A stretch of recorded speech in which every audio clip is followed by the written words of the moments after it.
Each year, Microsoft Research hosts hundreds of influential speakers from around the world, including leading scientists, renowned experts in technology, book authors, and leading academics, and makes videos of these lectures freely available.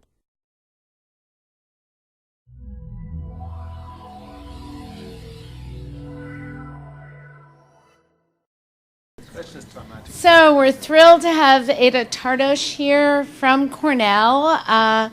She is going to be here through the middle of March. David Schmoys is also next door through June. So the community is a lot richer for having the two of them here. And she's going to be giving a talk today, which she did with her student, Renato, who's there, who was also an intern with us this past summer, although they did this earlier. It's Nash Equilibria, Price of Anarchy, and Auctions. Okay, thank you very much. Yes.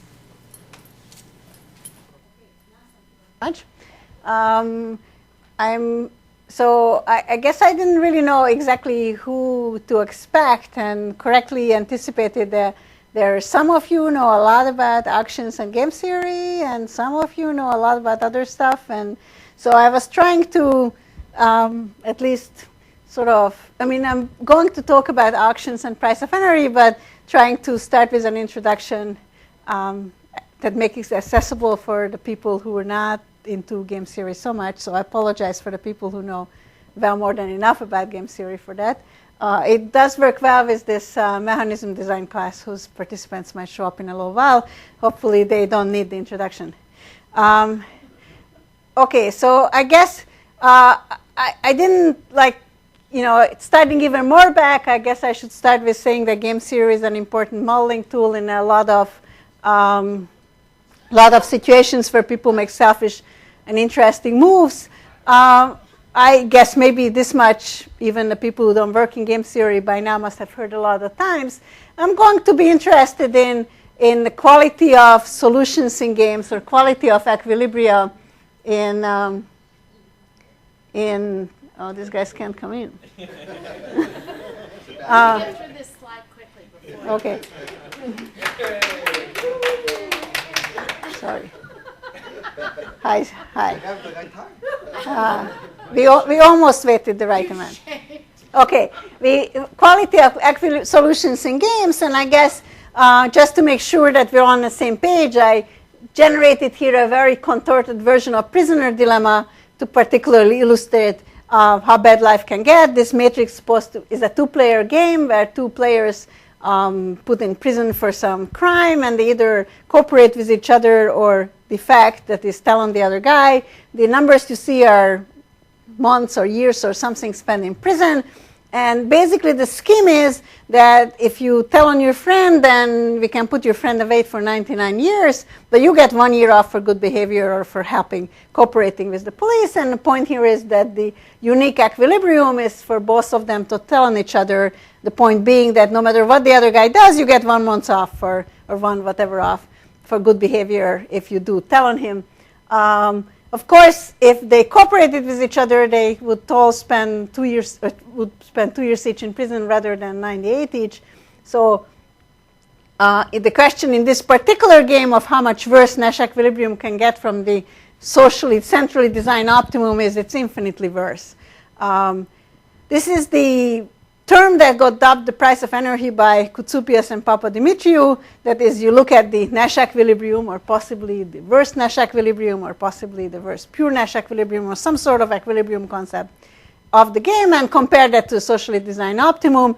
In this in the prisoner dilemma, the only thing that prevents me from making it very bad is that I can't write really big numbers on the slide. But in some other games, life is a lot better.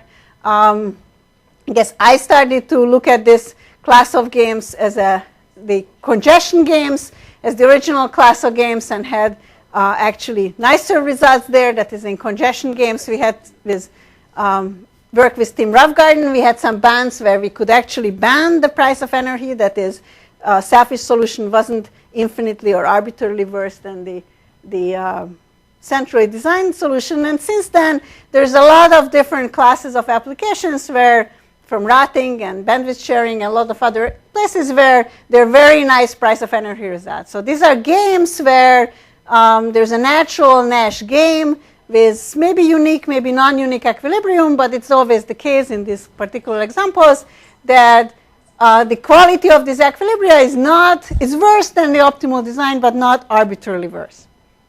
And I guess what I'm going to do in this talk or in this work, joint work with Renato, is trying to apply this to keyword auctions. So again, I assume that keyword auctions is a topic that all of you know a lot about, and Microsoft is a serious participant. And I guess in this image I'm using Google, and I guess I just gave this talk at a very nice birthday event for Vera Sós, which was in Budapest, and I gather from the giggling I should have changed the sample Google search that I used as an illustration. So if you do Google search and the same on Bing and every other search engine. Oh, you mean not vacations? I wanted a search term that generates a lot of output on the side. Maybe Budapest work would have done it. I guess I could have done Ferra Sós, but I'm sure that wouldn't have generated so many, maybe a couple. Anyway, so every search engine tried to monetize its income by selling spots, and there are these actual results that are here almost hidden on the page, and a lot of it is taken out by advertisement. And I guess what I'm going to talk about is how these advertisements are being sold. So I guess I'm going to completely extract it to a sort of matching kind of model where you think about the advertisements on the sides of the previous page. If you read through who actually is advertising here, there's a bunch of advertisers that I listed in red. And I'm going to think of this as an assignment or a matching problem where the advertisers, there's a bunch of advertisers, they're the slots, and your job is to assign advertisers to slots. We're going to assume that every advertiser has a value. That is, if you get clicked on, there's some expected revenue you're going to make out of someone looking at your web page. You're a hotel and you have some data about how much money you make on a typical person who's looking at your web page. I'm going to also use the model assuming that the probability that your page gets clicked on is modeled in a natural and relatively simple model. There is a click-through rate associated with you. If you're looking for a Budapest hotel and someone gets displayed who's selling dogs, presumably that guy doesn't have a very good click-through rate. After all, you discover that that's not actually a hotel. And then there is some sort of discount factor in advertisement. That is, most people try to like the top pages, and as you go down the page, your click-through rate is less and less. So in summary, I'm going to assume that the click-through rate if advertiser 4 is displayed on slot 3 is in a product form, a product of something that depends on who the advertiser was and something depends on who the slot was. So you can think of this office as sort of the top one is 1 and the rest are discount factor stuff. How much less the click-through rate gets when you go down that much down the page. You on purpose have the same number of advertisers and slots, because then if you did No, it's data. Oh, well, they're both then data. if you did Vickery price would be 0 for everyone. Okay, no, yes and no. So let me actually table your second question of what happens with Vickery price, and actually instead worry about the first question. Yes, sort of. You can see the dots if you don't like enough advertisers and slots. It's no loss of generality to assume that we have enough slots. If you have too many advertisers, I put in some very not visible slots that are underneath the screen with click-through rate equals 0 on them. That's as if there wouldn't be a slot there, so that's no loss of generality. And I guess equally it's no loss of generality to put in some fake advertisers that have 0 valuation and bidding 0 all the time. So if I really want, I can have as many advertisers as I want, and indeed for simplicity I'm going to make that assumption. And are you allowed question. to not assign certain slots to ramp the prices up? You're allowed to do that, and they do that. It's not going to be in my model, yes. So how does the valuation relate to the click-through rate? Variation is per click. So there is a hidden assumption here that I should have been more careful about. Historically, the way advertisers get sold, at least on this kind of web pages, is you're only paying if you get clicked on. they're not actually charging for displaying something. So what's important is what's your value when you get clicked. That's your personal valuation. But as someone who's assigning advertisements, of course I care about how often you get clicked on, because I only get paid if you get clicked on. If you have a low click-through rate, you're not a very good person to sell, and even if your valuation is high, or I want some sort of trade-off here. I need someone with high valuation and a high click-through rate, so I often get paid. Yeah? Do you have budget constraints? No, there are no budget constraints in this model. So I'm going to do a really simple model here. This is even worse than this, which I admit in a second. One shot, this valuation, and the budget comes in if the repeated auction, and you might not want to pay this value often enough. Okay, so it's a really simple one-shot game, yes. And the other assumption, I guess, here is that there's no interplay between different advertisements. They're good Yes. well. Yes. If you want it, there's a lot of things you could do to make the model more realistic, and I'm very interested and possibly thought about some of them. But in this paper, we're not using any of those. So what kind of things am I not doing? This is going to be a single shot Nash Equilibrium analysis. That is single shot game, not a repeated game. So you're selling, you're trying to bid for being displayed once. Second, I'm going to assume that these are the click-through rate and not some other more complicated thing, and Adam is suggesting to my favorite other more complicated thing. That is, whether you get click on something does depend on who is above the guy. Okay, if I have, again, going to this Budapest hotels, if the whole page contains a single hotel, that must bring up the guy's click-through rate compared to if there is a bunch of hotels being advertised over there. But this model doesn't model that, yes. Do we assume bidders know each other's values? Is it complete information? Can I table that question? Good question. I need to table that for 1 second. But yeah, I guess for now, assume it's complete information, but I'll come back to this. Maybe that's a better answer. Assume it's complete information. Yeah. What? Yes, I do. I'm going to further cheat mathematically, and that I'm really only doing to be able to display formulas without making it too confusing. I'm going to skip even these gammas that is going to assume that all advertisers are created equal, and if someone displayed on slot 3 gets the same click-through rate no matter who that person is. This I'm slowly doing for simplicity. Other criticism that you guys, or valid criticism you guys saw listed, those are actually valid criticism. That is, we criticize our model. This one I'm just dropping to make the talk more viable. Okay? So that's going to be the model. Now, I'm going to be interested in social welfare or optimizing the efficiency of the solution. So in my model, you can look at what efficiency would mean. We're going to think of this as a matching, and I guess this is this may be the solution here is assigning advertisers to slots, and this formula that you see down here is the efficiency of the solution. This is the total value generated, alpha j click-through rates in slot j, and vk is the person assigned to slot j, and this matching is the traditional game series notation of person k was assigned to slot j. This is a very, very simple matching problem, so if you think about optimization, it's as simple as it gets, because both the valuations and the slots can easily get sorted, and what you're supposed to do is sort them, decreasing and then assign the top slot to the top person and so on down. Your only difficulty in life is that this is a game or this is an economic situation. You don't actually know these valuations. Maybe I want to start with something that I probably don't have to, maybe it's useful to at least mention. So I think the Econ 101 version of the solution is not what's getting used. Econ 101 version of some economic situation like this would be that you should price. Every slot should have a price. It costs $7 to be on second slot and $3 to be on the third slot. And in fact, there's a very nice pricing solution. Again, going back for the combinatorialists or people who know enough about matchings, to matching theory, if I, instead of realizing that there's a natural greedy solution here, I do the non-natural thing that just solve it as a maximum value matching problem. The value of person k going in slot j is this, and I can put that on an edge as a value, and I can run my favorite maximum value matching algorithm. I know there's a greedy solution, but suppose I didn't notice this.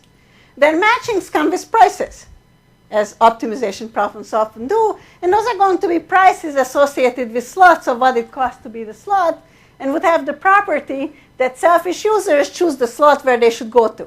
What does that mean?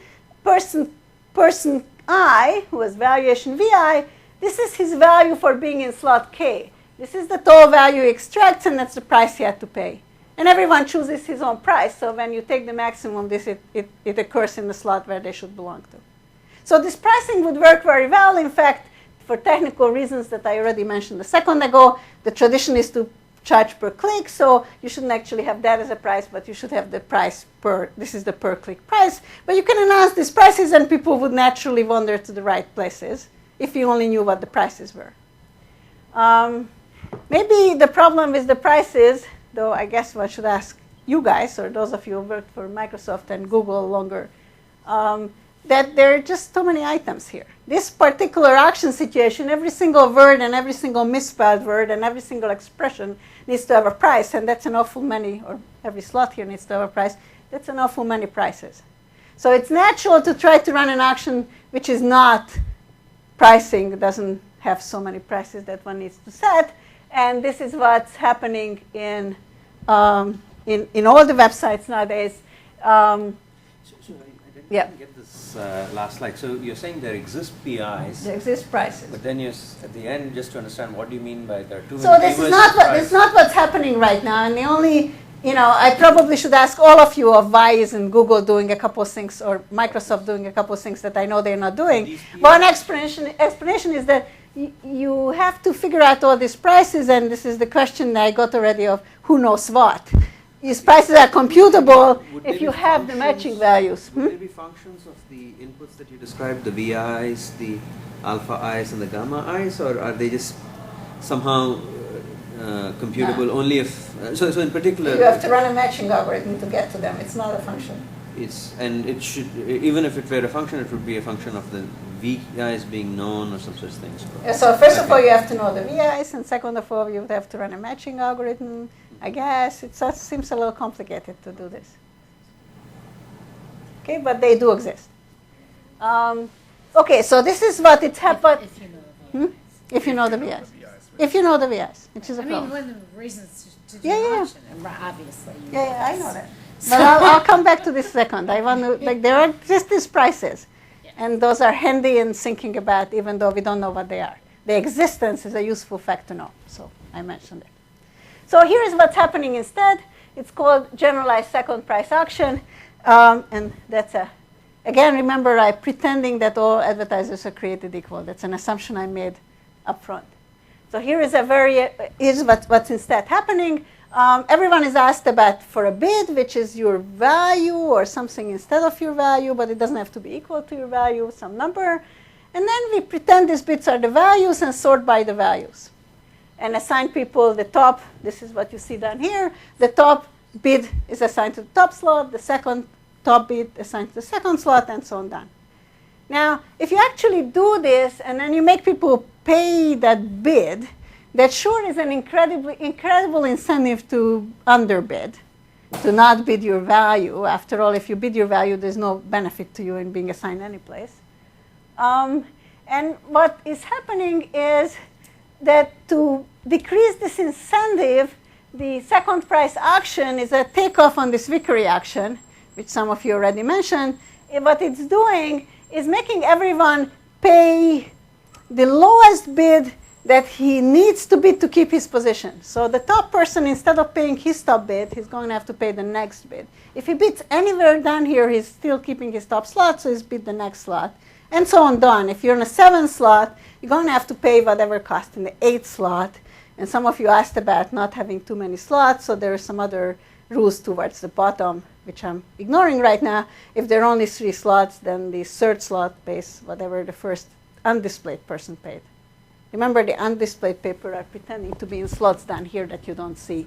So that's the same rule. So you can think of it, this is going all the way down. Every person in slot I is always paying whatever the person in slot I plus 1 paid, and that's the auction. This is called generalized second price. I guess the top version is the second price, and the generalization is the rest. Okay, so the first thing you're supposed to ask yourself whether, oops, generalized didn't spell very well. Sorry about that. So this is the summary with a bad spelling of generalized on top. So this is the summary of what the value is for a person that gets displayed here. This is person K getting displayed in slot J. This is how often it gets clicked on. This is how much he has to pay for every click, and that was his value. So this difference is what he's making on a single click, and this is how often he gets clicked on. Okay, so I'm going to look at Nash equilibrium of this as a game, and I'm not going to want to go into a lot of details. So write down the inequalities, but I don't want you to memorize them or what it means to be Nash equilibrium. It basically means two things. You don't want to be higher than you are, and you don't want to be lower than you are. And slightly awkwardly, the two inequalities that go with this are not quite the same. You have to figure out how high you have to bid to take over a higher slot and a lower slot, and there are two inequalities that come out of this. It won't be exactly important what these are. It's better to remember the theme than the inequality. So first thing I said that the idea of making people pay the next bid rather than their own bid is to encourage truthful behavior. But of course, it didn't work. This isn't quite truthful. It encourages it a bit, but it's not quite right. So maybe I start with an example that the generalized second price is not actually truthful. And it's not truthful in a situation that sort of is good to remember. It will be problematic in many other settings. In this particular case, there were two slots with non-zero click-through rate, and two bidders that compete for it, and either there's no third bidder or a very valueless third bidder. The optimal solution or efficient solution is have the top bidder to go to the top slot. But look what happened in generalized second price if they were to tell you the truth. That top slot is not where you want to be. It's very expensive. You get twice as many clicks, but it's just too expensive. So this person's much better off lying about his value and underbidding, and as a result getting the lower slot but paying a lot less for it. So it's not truthful. Now one extra slide for this is actually more meant for if you know enough game theory. There of course is a very natural question you ask: why aren't they using the truthful version called generalized VCG? Why aren't we using VCG? I don't want to go into what exactly VCG is, so maybe some of you coming from the mechanism design class have recently seen VCG, or maybe not. I guess not. Not yet. Not yet. Okay. If you do know what VCG is, there are two possible answers here of why VCG isn't get used. One answer that I often heard that it's very complicated, and I totally don't buy it. In this particular case, it's really, really simple. VCG is supposed to tell you, think about what the optimal assignment is, and then in order to figure out how much a person should pay, figure out what the optimal assignment were if he wasn't around. True, in normally two optimal computations are a little problematic, but in this particular case, greedy solves everything. And what really happens is that everyone just shifts one over. So these guys move one up. So that it's a very simple computation. Presumably, the real answer is that VCG doesn't make enough money, but this is my cynical answer to this question. I don't know why VCG isn't getting used, but instead, it's this GSP that gets used. Okay, so this was just a slight detour, so it's not truthful, but it's a game.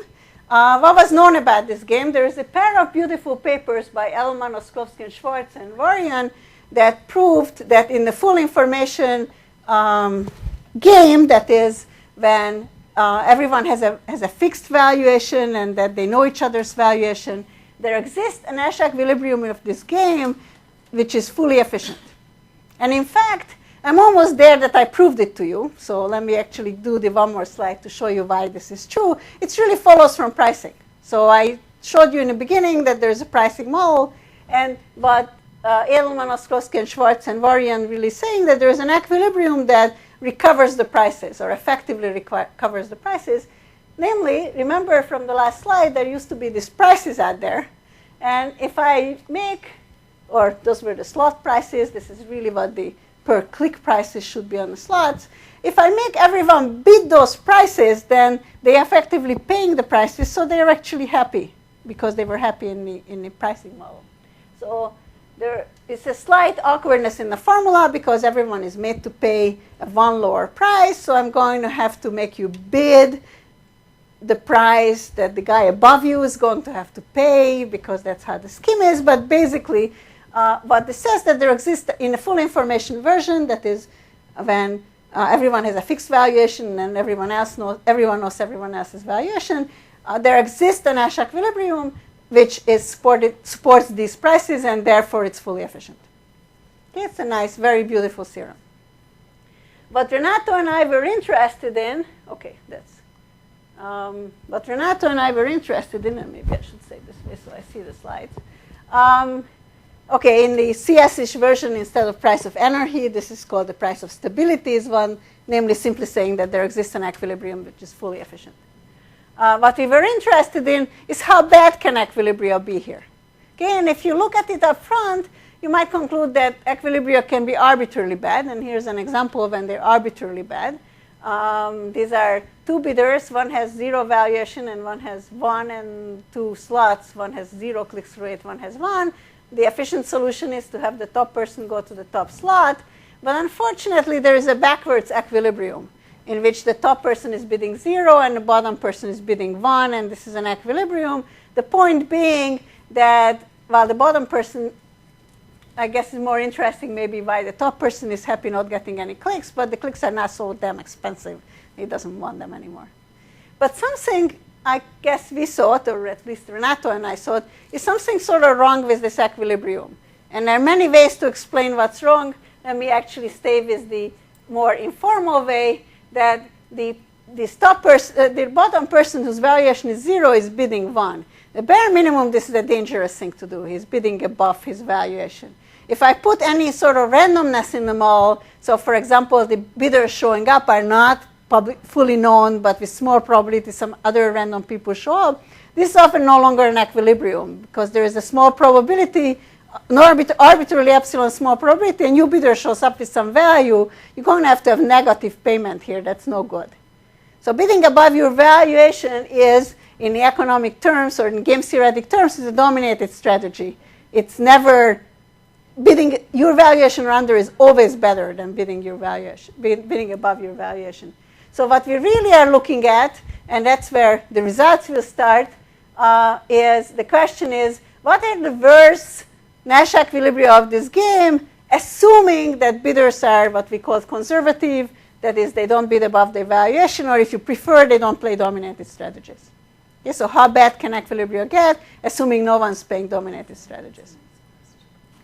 The first version of this answer is in a full... When you put constraints in sort of Nash games, there's always the question whether the fact that you put the constraints allows certain people not to do certain actions, which may make certain things which would have been stable non-stable. So there's always this question. So for example, even if you, in the more general setting, if you play a game, let's say you can show that the Nash equilibrium, everybody sort of bid sort of under $2. And you said, okay, I could put just a bound of $2 and redo the game. But then that may not be an equilibrium. Correct. So first of all, I'm certainly, I showed you an equilibrium I just killed. I wanted to kill it. There are equilibria, and there are equilibria in a Vickery auction game, which is truthful and is viewed as a, the primary example of what's the most truthful thing, that has equilibria where you're not at all truthful. Someone's bidding way above their valuation. I thought I understood Christian's question as saying there are some sequence of actions which are forbidden, and certainly they're not going to be equilibria because they're simply forbidden. But can it also be that some sequence of actions which is allowed and used to be an equilibrium will no longer be one? Is that roughly the... No, it can't. If it wasn't equilibrium, it'll remain an equilibrium. You're just restricting the action space. Yeah, I might be putting in new equilibrium. I'm not killing equilibria. I'm killing these equilibria that involves action that I'm not allowing. And I might be putting in new equilibria. So I guess I'm not doing it because the action I'm disallowing is dominated. So I'm just killing some equilibria that involves these actions. Yeah? These are supersets set of the locally AV-free equilibria that EOS look at? Yes, yes. Certainly the examples have this property. Yeah. Well, in principle, you could be locally envy-free and still bid above your valuation. So in principle, this is orthogonal, I think. But certainly, if you look at when they prove the existence of these equilibria, they all have this property. I don't see any reason why there couldn't exist an envy-free equilibria that happens to not satisfy this rule. I don't know. So they might be like neither contains the other, I think.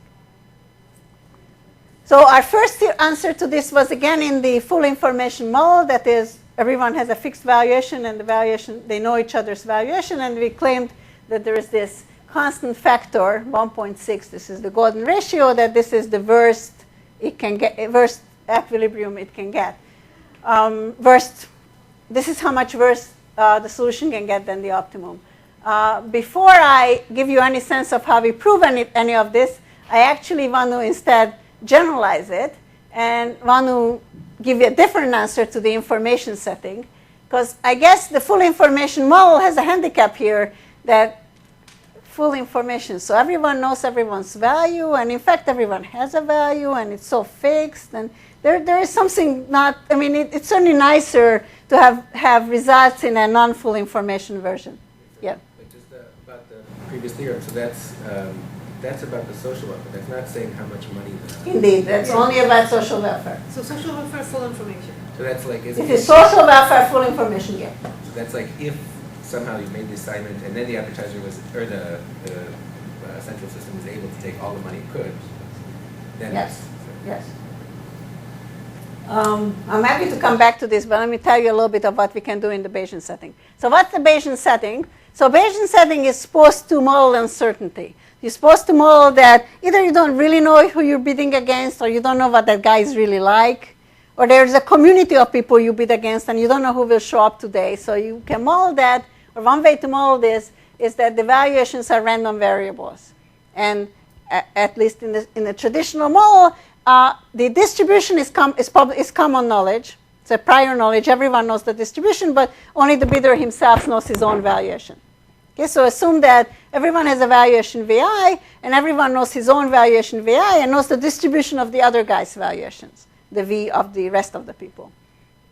So this is also a different Nash game, and I guess we also later looked at trying to analyze the same sort of questions in this more different Nash game. So in this version, I guess the bid isn't anymore a number. I guess I should think of it as a function, because if I think about how my opponent's bidding, I don't know what his value is. Even if I know what his strategy is, it says that if his value is such and such, then he's bidding this other thing. So his bid is really a function from valuations to bids, what he's bidding based on his valuations. And then if you want to write down the Nash condition, again, here I did even less. I didn't write it out what it was for you. I wrote down the principle. It's an expectation where everything gets conditioned on your value, because you know your own value. You can condition on that one. So what you want to know is that your function should have the property that you expected utility you have from your bid, given everyone else's function, what they're bidding. Expectation taken over any randomness in the bidding, if you're randomizing in your bidding, and certainly any randomness in the valuation, because you don't know it, except your own valuation, so it's conditioned on your own valuation. And same on the other side, that what you're bidding should be better than any other thing you could have been bidding. Again, everything conditioned on your own value, and expectation taken on the valuations and on any randomness in the bidding, if there was randomness in the bidding. And Nash, if it is true. Oh, sorry, this should have been up. So, in a semi-recent, a year ago, paper of Gomes and Sweeney in EC 09, they worked out or showed that there exists an example where the Edelman-Ostrovsky-Schwarz theorem is not true. That is, there are no efficient solution. And the example is just like the example I showed you when GSP wasn't truthful. They have a situation with two slots, and in their two slots actually are very close to each other, click-through rates of 1 and a little bit less than 1, I forgot what the number, and two bidders who are also pretty similar. The bidders are the Bayesian bidders. The bids are uniformly, the valuations are uniformly distributed between 0 and 1, but there are two slots that are not very similar. So what does that mean? It means you prefer the lower slot, because in a lower slot you don't have to pay. There's a little bit less click-through rate, but not much, but you don't have to pay anything for it. So again, you desire to get the lower slot, and in particular, there's no efficient equilibrium here. Okay, so it turns out that the element of, very nice element of Schwarz is very heavily used that it's a full information game, and it's no longer true when it's not a full information game. This only encouraged us more that we want to look at the price of energy. Now we don't know that there's a good equilibrium. What can we say about equilibria? So what about the price of energy? Now everything is a bit more random here. I used to have this nice sorting trick, which I did on my slides, and I should warn you I have to stop it, where I sorted the slots and the advertisements so that the top guy top advertisement. But now because the valuations are random, I don't know who's the top guy, so I have to stop playing that trick. And what we proved is that there is still a constant price of energy. Unfortunately, that constant deteriorated. In our original version that Renato and I did and is getting published at Fox in a month, we claimed that there is a factor of 8 deterioration in the efficiency. That is, the social welfare of the Bayesian Nash equilibria is at least a factor of 8. At most, a factor of 8 down from the absolutely efficient outcome. In fact, and that's only mentioned this at the end of my slide, but maybe I should say it here too, that over the work Renato and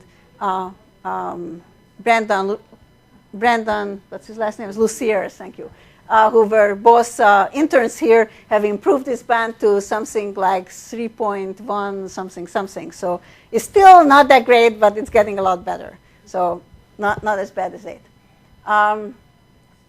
So this is the main theorem. So again, we're interested in the quality of Nash equilibria. I think I'm more interested in the Bayesian version than in the non-Bayesian version. And what I'm hoping to do is prove that the quality of Nash equilibria are good. Now, for those of you who don't think 8 or even 3.1 is a very good number, I should point out that it's not deteriorating with the number of slots.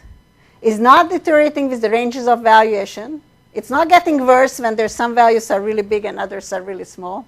It's not getting worse when the slots are very numerous. It's not getting worse when the bidders are very numerous. It's constant independent of all those things, which at least those of us in computer science think is a good thing. I agree that smaller numbers would be better. And again, I guess maybe, again, there's a slide at the end, but maybe worth mentioning already here that Renato has run extensive experiments trying to find what's the worst number he can actually find in reality. What was it? 1.2. What? 1.259. 1.259. It's a little bit more than one and a quarter. So one hopes that the truth is here, this 1 1/4, a bit up from 1 1/4. That is the worst example we can find. But the best upper bound right now is 3.1. So that's the range. Okay, and so I guess what I'm planning to do. Oops, I'm sorry about that. Oy, that's embarrassing. Sorry. Hopefully it will not ring. I guess I should turn it off so it won't happen again.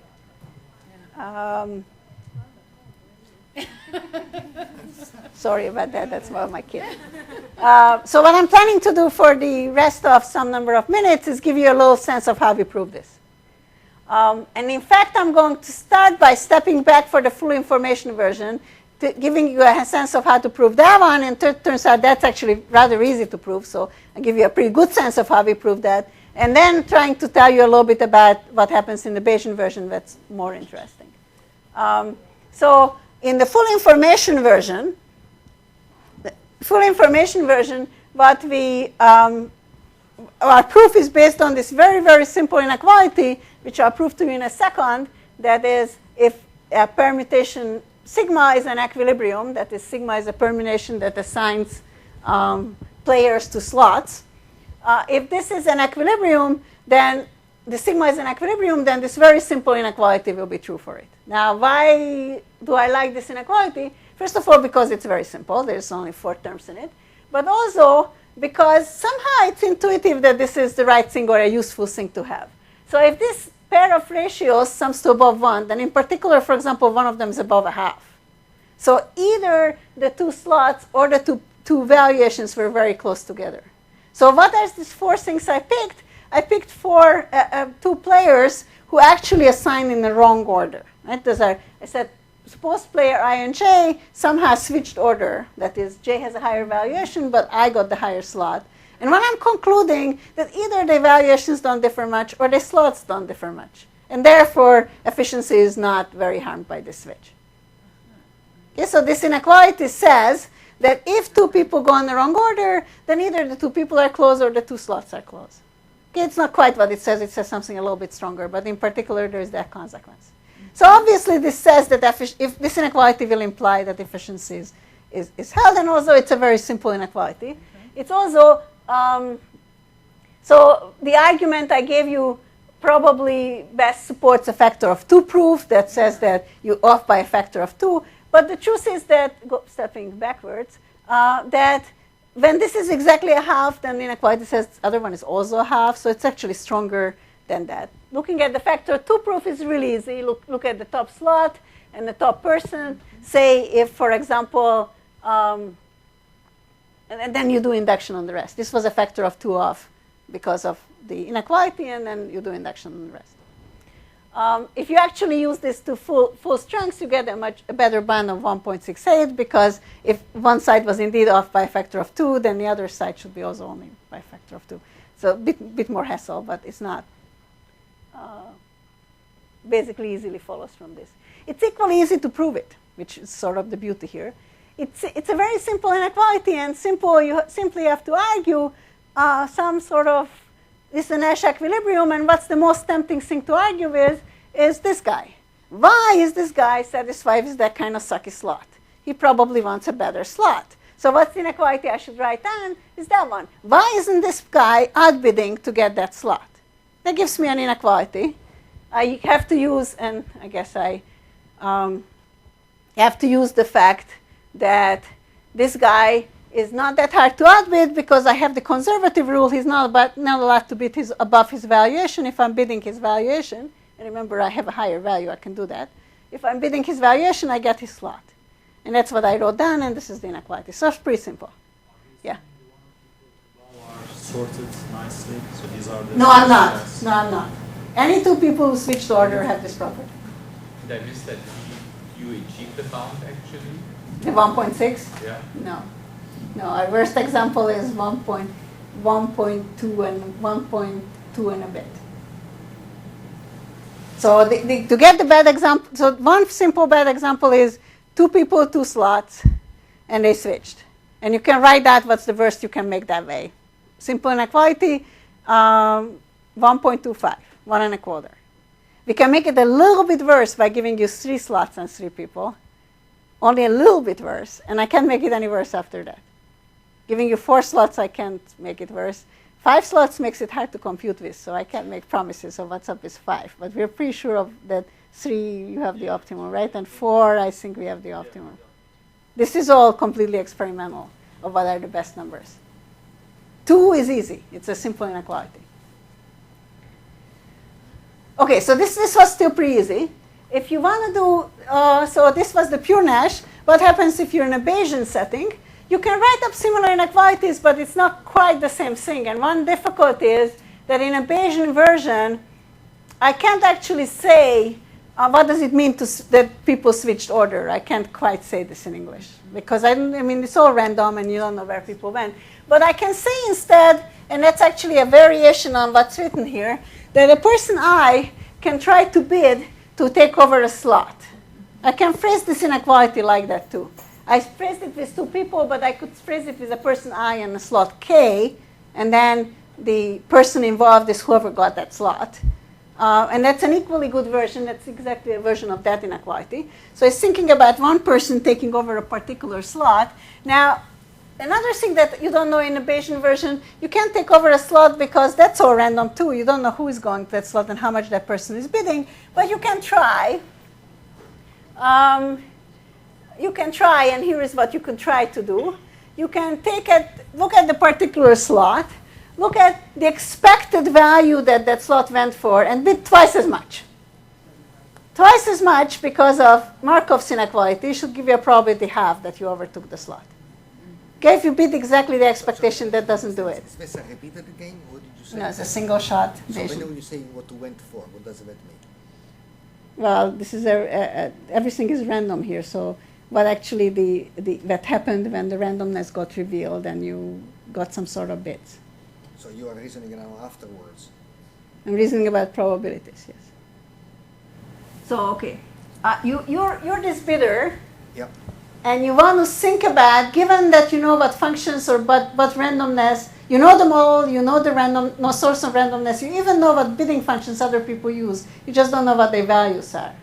You would like to have this slot. You forget this arrow, maybe this arrow is confusing or unfair. You really would like to have slot K.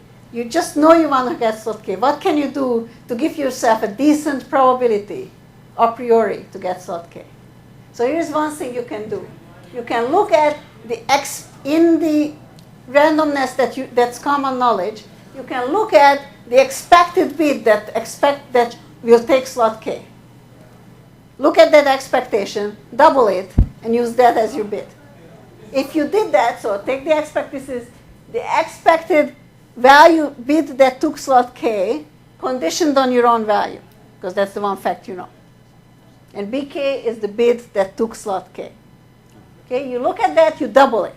Now what does that do? If you do that, then this particular bid is above the actual bid K with probably at least a half. This is Markov's inequality. You bid twice as much, twice above the expectation, so with probability half, you're above the value. So with probability half, you actually can overtake that value B with that particular bid.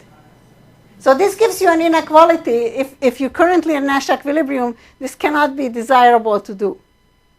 If the current bidding is equilibrium, you don't like doing other stuff. Other stuff is not better. So what's the inequality? The inequality says something like this. Your value times what you're currently getting. This is a random variable. The expected click-through rate of you currently getting should be at least as big as probability half times the value you're hoping to get if you do this alternate bidding. What's the value you're hoping to get? You took over slot K. That's what was aiming for. That's probability half. Valuation minus what you bid. So I'm here. There are two ways I'm generous. First of all, assuming if you bid this, you're going to have to pay it. You may not. The next bid might be lower. I'm also assuming in the current version you're not paying a single penny because I don't know what you're paying. This only makes the inequality weaker and therefore more true. Okay, so this is an inequality I derived here. Okay, I derived that in order for the value this is what you're currently making, or in fact you're making less than this, and this is something you can guarantee for yourself by bidding this really high bid. I'm slightly cheating here because this number could be above your valuation, and under my rules you're not allowed to bid this. But if this is above your valuation, this number here is negative, so it's not very interesting anyhow. Okay, so that cheat is not very important. We have these inequalities, and I guess basically what we're doing is combining those inequalities. There's a lot of these inequalities. For every player in every slot, I get an inequality. We're combining these inequalities to get our band. What's maybe more interesting here is so we end up with an inequality pretty similar, and maybe I skipped that slide. Maybe what's more interesting here, I guess there are two things I skipped. Some technicalities that probably shouldn't have been there, but I also skipped the slide that says that okay, maybe that's most interesting here, and I can come back to the other things.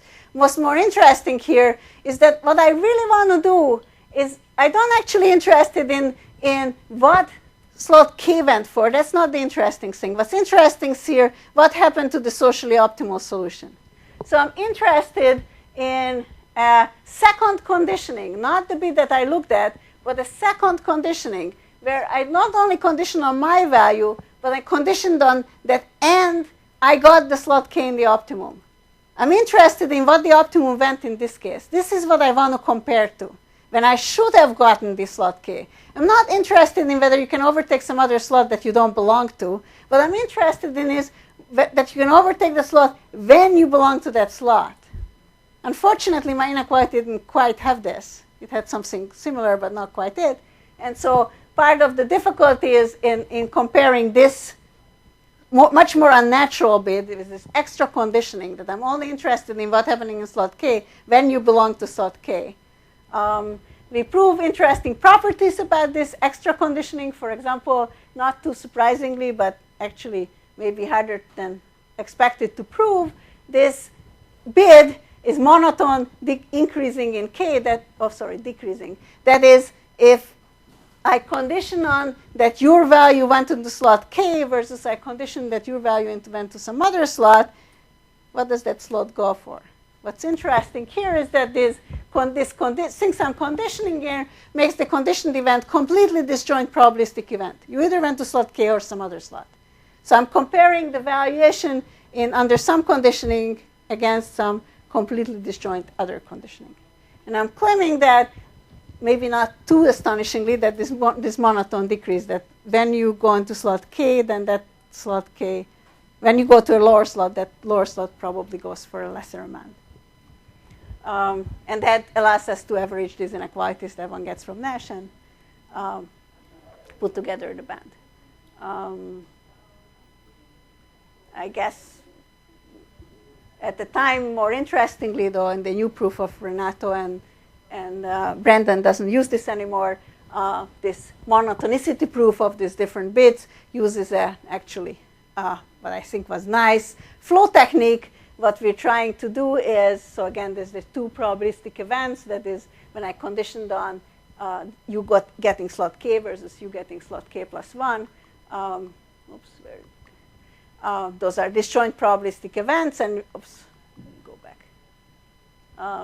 We using a flow technique, creating a probability of flows where I take the probability space with K's and the probability of space with K plus 1s, create a flow between the two so that along the flow lines, the values are decreasing and therefore the expectations are decreasing. One is an expectation from these events. One is an expectation from these events. If I can mush or send the flow from one to the other while the number is decreasing, then the expectation is decreasing. Okay, sorry, I maybe had too many of these technical slides. So this is the slide I promised for the worst example we have seen. So there are actually two. Sorry. Was that for the complete information one? Which one? This? This one, this number, or is it? This number is for the full information, yeah. Exactly. And what's for the incomplete information? I don't know. These are. And the theoretical bound that you had? Oh, yeah, that was the 8 or the 3.1. So that's much worse. That's yeah. Well, 3.1 is about twice as big as this 1.6, but yeah, it's about twice up from what we have for the full information game.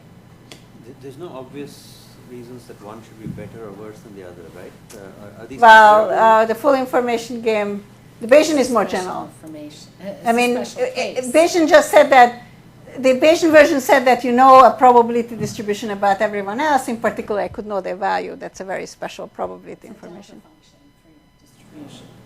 And instead of knowing the auctioneer doesn't know anything. These things? Well, the auctioneer, this is a game, so it's a Nash Equilibrium. The question is what the players know. But if all the probability distribution are single point masses, then I'm in the full information game. So it certainly should be no better. At the moment, it's a factor of 2 off. And the examples, simply because it's harder to get this work out, these examples, it's on the full information game. So there are 2 things that you can read off of this slide. So here, there are full examples that Renato worked at. These are the number of slots. This is the number I promised up front, and this is indeed the worst case, and you can this is easy to work at. Already on 3 slots, you get 3 numbers. This is the number I promised up front. This is the worst example we have ever seen, and it happens on 3, and it doesn't get any worse as you go worse. This side is our upper bound, which deteriorates pretty fast. And this side is the truth if you're only using that weak inequality that I showed you. Okay, this is not the truth, but what's implied by that set of inequalities. So as it turns out, even that set of inequalities implies something much better than what we can prove. We just don't seem to be able to prove it. Or on 4 slots. Maybe it gets worse. And I guess I skipped this. Sorry, bad, not useful slides. So what I showed to you is a price of energy style results for generalized second price in 2 settings, in pure equilibrium for a full information game and Bayesian Nash for the Bayesian version. In fact, there is something in the middle. I could also try to prove a band on the mixed Nash equilibrium for the full information game, which we did in the paper, but I skipped it in the talk. I don't know. There exists pure equilibria. The pure equilibria are more natural, and that's what we more analyzed. The second band, this 8, has been more recently improved by Lucier, Renato, and Brendan to something like 3.1. So it's still about twice as big as the pure version, but not quite that bad anymore.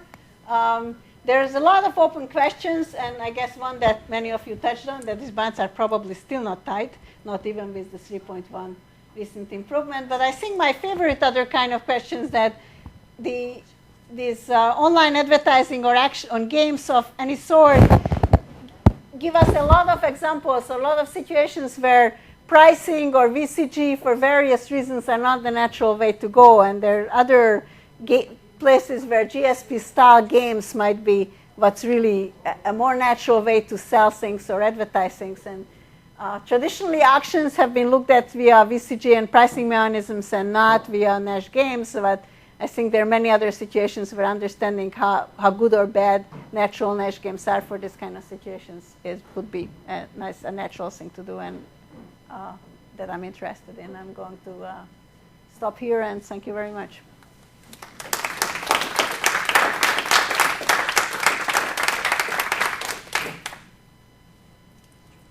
Happy to answer questions if people have any. Hey, I have a question. So what happens if, so you're in a Bayesian model.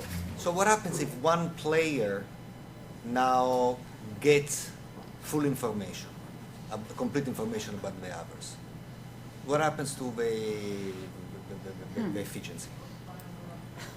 Because here is what I work, right? So we have a Bayesian model, and you say, so what you know is whatever you know about your type, condition, so you know the common prior and the condition of that. But assume that I bribe a bunch of employees and I figure out what is the thing. So then it could be that your it doesn't happen at Microsoft. It only happens at MIT. So but go on. But you know, we are part of a thing. So I don't know any answer. I mean, this is a very good question, and I don't have a very good answer to very good answer to it. I guess the question basically is that all traditional game theoretic models assume a certain information symmetry. That there is a common prior and then your own information, and that's all there is to it. And not that every player has a different information about the others. And I don't know what happens if we drop this common information prior assumption, and that I think is a good question. Maybe you know more about it than I do, I guess. It's more like what I know, but what I think you know is not what you know, right? I mean, it's more along that axis. So there may be an incompatibility between what you really know and what I think. Well, this model is even stronger because it assumes that you have your own information, and beyond that, in addition to your own personal information, you only have the common prior, and everyone has the common prior. So there's a total symmetry here in the information.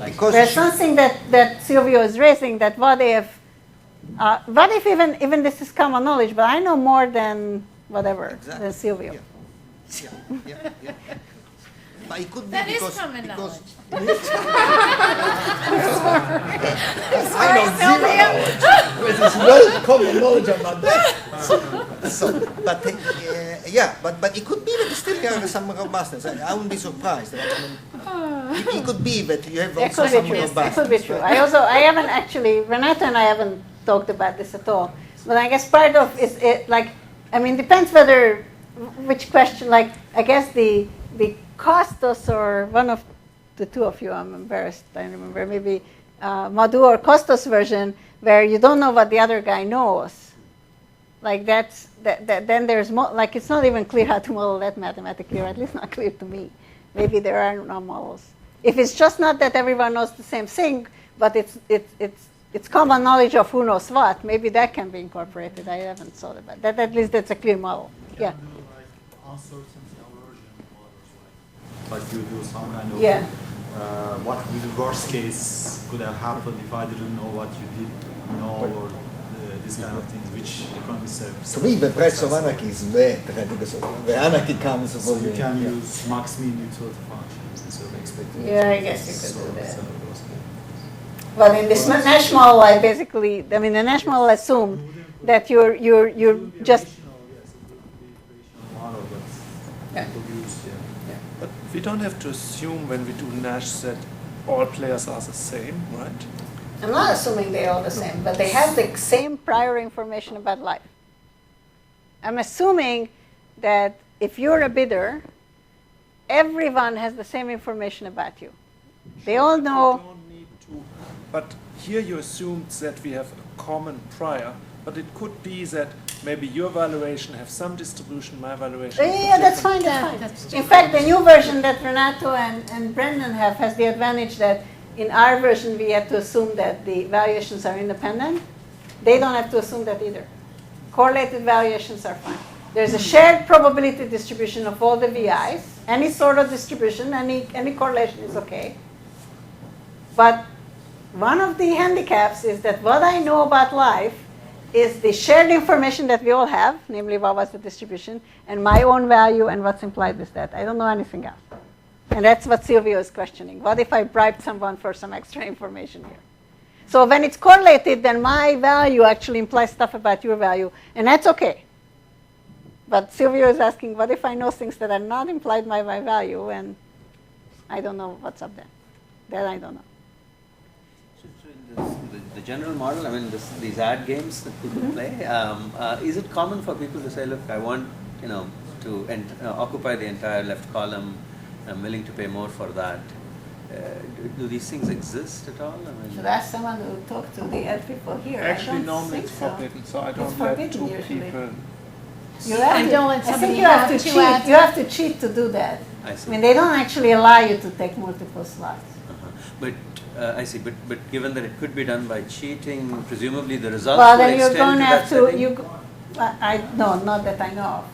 We didn't look at coalitional behavior. Right, because that would have to be a coalition that you behind the scenes. But if you're asking how often does this happen, because it's disallowed, in order to do it, say you want 2 slots or I want 2 slots, I'm going to have to create 2 accounts so that the Microsoft guys or the Google guys don't discover it's me again. But then I also don't get statistics how often this gets done. So I don't know. I haven't observed it happening, and I know it's not allowed. It's not the combinatorics, it's the information that's being exchanged. That's what you're trying. Yeah. And also your result looks like it relies a lot on this 1/2 lemma you showed at the beginning. This incomplete information must. Any improvement in that lemma would probably lead to a huge improvement in this Bayesian bound. For a technical reason in the Bayesian thing, we always use the if you double bid, and in particular there are other problems. Like if you can make other statements there that may be more interesting. At the moment, I don't know how to take advantage of them, but there's certainly many statements. Like if you bid a little bit above the expectation, you should have some chance of overtaking it. There are many of those inequalities at the moment. This is the only one we know how to use. Okay, thank you very much. Okay.